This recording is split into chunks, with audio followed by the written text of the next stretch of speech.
جايب فرد حمام جبته ب 350 جنيه من 600 جنيه. حلو والله، حلو عرضي ده. ايه ده يا بيليا يا؟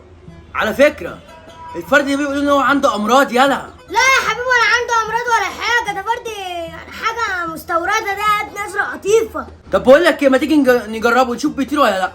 لا الفرد مش متعود على المكان خالص، لو طير مش هيجي، هياخد بعضه وهيخلع.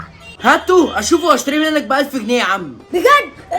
لا يا عم انا عايز في 1000 ونص. امسك قلبه وشوف. هات يا زميلي.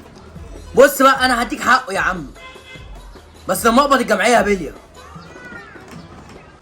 بص بقى يا اسطى، انا هديك ال 1000 ونص بس لما اقبض الجمعيه، بس اجربه الاول يا بيليا.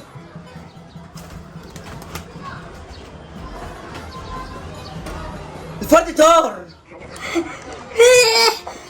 طب فين الفلوس؟ الفلوس لما اقبض الجمعيه، بس لسه ما اتلمتش اصلا. كمان